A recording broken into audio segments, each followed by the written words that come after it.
হারানো ভালোবাসা ফিরে পাওয়ার খুবই কার্যকরী এবং গ্রান্টে যুক্ত একটা আমল আছে।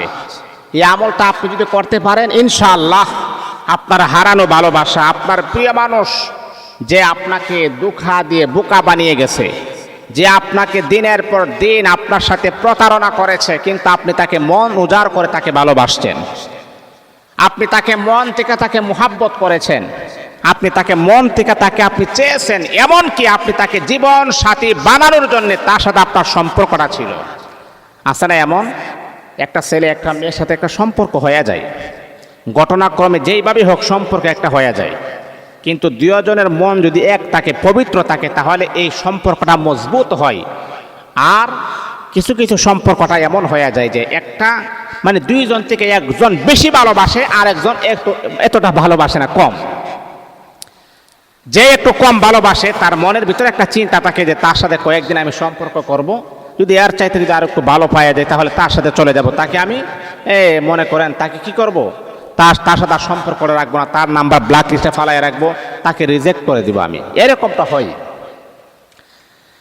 তো সম্মানিত হাজিরিন, অনেক মহিলা আছে, অনেক মেয়ে আছে, ওই ছেলেটাকে মন উজাড় করে ভালোবাসে, মন থেকে মোহাব্বত করে, তার ভালোবাসা পাওয়ার জন্য সে লাশ পর্যন্ত লড়াই করে যায়। এমনকি অনেক সময় এমনও পেশেন্ট, এমনও রোগী আসে যে হুজুর আমি তার সাথে অবৈধ কোনো সম্পর্ক করতে চাই না, তাকে আমি আমার জীবন সাথী বানাতে চাই, এখন কি করা যায়? তা আমাদের কাছে বলে হুজুর টাকা লাগলে প্রয়োজনে, এমনও অনেক আছে যে 3 পিস বেচেও টাকা দিয়েছে। আলহামদুলিল্লাহ, চিন্তা করছেন যে কি পরিমাণ মোহাব্বত করে, কি পরিমাণ ভালোবাসা পাওয়ার জন্য কি করে, নতুন কাপড় বেচেও টাকা দিয়েছে। তা আসলে আবার পুরুষের মাঝে এমন আছে যে হুজুর আমি তাকে মন থেকে ভালোবাসি। জিজ্ঞাসা করলাম যে ভাই কি করেন? হুজুর আমি অটো গাড়ি চালাই, অটো রিক্সা চালাই। আপনি কি করেন? আমি মাটির কাজ করি, আমি দিন মজুর।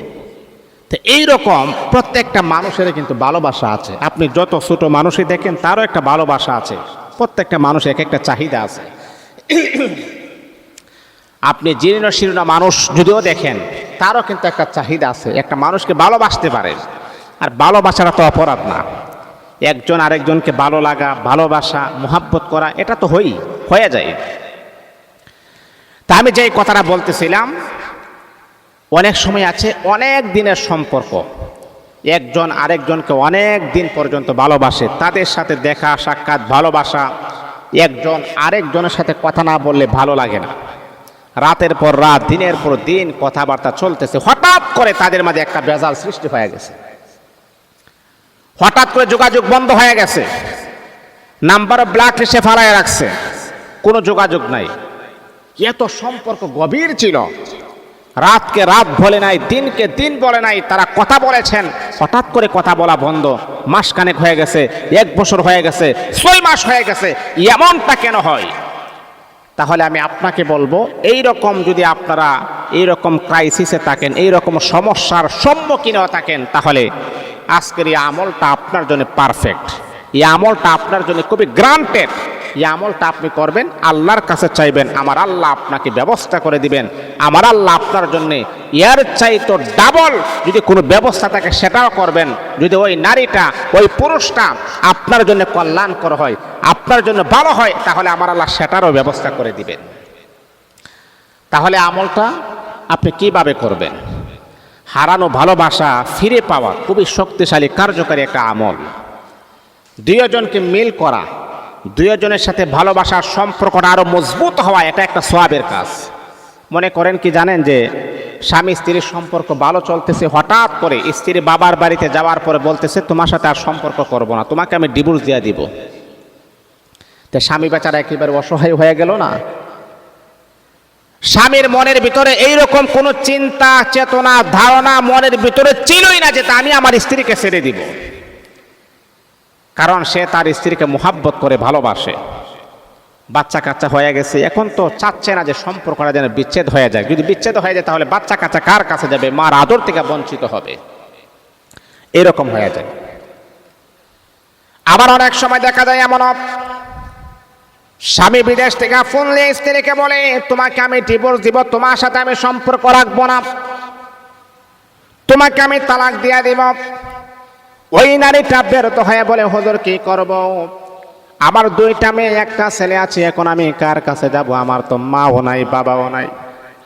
হুজুর আমি বড় এতিম, আমি বড় অসহায়, আমার স্বামী যদি আমাকে ছেড়ে দেয় তাহলে আমি কার কাছে যাব?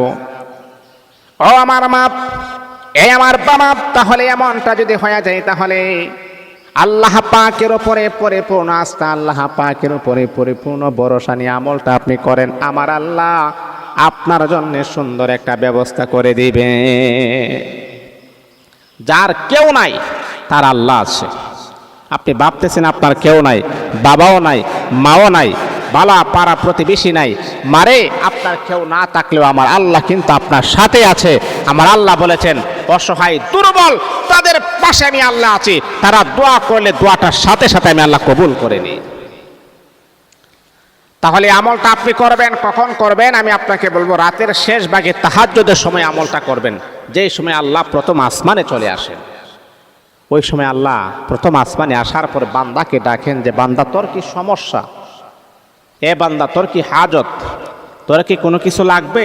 সম্পদ লাগবে, টাকা লাগবে, ধন দৌলত লাগবে, স্বামীর মোহাব্বত লাগবে, ফ্যামিলি ক্রাইসিস চলে আসছে দূর করা লাগবে?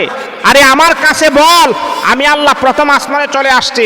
এমন করে তোকে পৃথিবীর কোনো ব্যক্তি তোকে বলবে না আমি আল্লাহ তোর কাছে চলে আসছি। ওই সময় দুনিয়ার মানুষকে বন্ধু না বানিয়ে আল্লাহকে বন্ধু বানিয়ে আল্লাহর কাছে গুলা আপনার মনের কথাগুলা ব্যক্ত করেন, দেখবেন আপনার সমস্যা সমাধান হয়ে যাবে। তাহলে আপনি কখন আমলটা আপনি করবেন? তাহাজ্জুদের সময়ে, ফজরের নামাজের আগে, রাত্রে 12টার পর থেকে আপনি যেই কোনো মুহূর্তে আমলটা আপনি করবেন। এই আমার মা, আমার বাবা, ওযু করার পরে আপনি 2 রাকাত 4 রাকাত যতটুকু পারেন আপনি নফল নামাজ পড়বেন, তাহাজ্জুদের নামাজ আপনি পড়বেন। তাহাজ্জুদের নামাজ পড়ার পরে যাই নামাজে বসে আপনি দুরূদ শরীফ পড়বেন 11 বার, ইস্তিগফার পড়বেন আপনি 11 বার। দরুদ ইব্রাহিম যেটা আমরা নামাজের ভিতরে পড়ি, সেই দরুদ ইব্রাহিম পড়বেন 11 বার, ইস্তিগফার পড়বেন 11 বার। পড়ার পরে আল্লাহ পাক রব্বুল আলামিন এই নামটা আপনি 333 বার আপনি পড়বেন। ইয়া মুঈদু ইয়া মুঈদু ইয়া মুঈদু ইয়া মুঈদু ইয়া মুঈদ, 333 বার আপনি পড়বেন আল্লাহ পাকের এই নামটা। পড়ার পরে যদি আপনার প্রিয় মানুষের ছবি যদি আপনার কাছে থাকে, ছবিতে ফু দেওয়ার আগে বলবেন, আল্লাহ প্রিয় মানুষটা আমার সাথে প্রতারণা করেছে, আল্লাহ জানি না, কিন্তু আমি তো তার সাথে প্রতারণা করি নাই, আমি তাকে মন থেকে ভালোবাসছি, আল্লাহ তার অন্তরে আমার প্রতি মোহাব্বত ভালোবাসা তার অন্তরের ভিতরে ফিট করে দাও। এইভাবে আপনি 3টা ফু দিবেন, 3টা ফু দিবেন। ইনশাআল্লাহ কয়েক দিনের ভিতরে দেখবেন তার অন্তরের ভিতরে আল্লাহ পাকের অশেষ মেহেরবানিতে আপনার প্রতি ভালোবাসা মোহাব্বত সৃষ্টি হবে। যেই মানুষটা আপনার নাম্বারটা ব্ল্যাক লিস্টে ফালিয়ে রেখেছেন, যেই মানুষটা আপনার কথা শুনতে পারে নাই, যেই মানুষটা আপনাকে তুচ্ছ তাচ্ছিল্য করেছেন, ওই মানুষটা দেখবেন আপনার সাথে যোগাযোগ করার জন্য আপ্রাণ চেষ্টা করবে। বাবারে, যেটা সম্ভব না এটা আপনার কাছে, কিন্তু আল্লাহর কাছে অসম্ভবের কোনো কিছুই হতে পারে না। আমার আল্লাহর কাছে সবই সম্ভব, কিন্তু আপনি একান্ত বিশ্বাস নিয়ে আল্লাহ পাকের উপর পরিপূর্ণ আস্থায় ভরসা নিয়ে আপনি আমলটা করতে হবে যে আমার আল্লাহ পারেন, পারেন না এইরকম কোনো শব্দ আল্লাহর কাছে নাই। আল্লাহর কাছে সবই সম্ভব। একান্ত ভরসা নিয়ে আমলটা করেন, ইনশাআল্লাহ হারানো ভালোবাসা 100% ফিরে আসতে বাধ্য।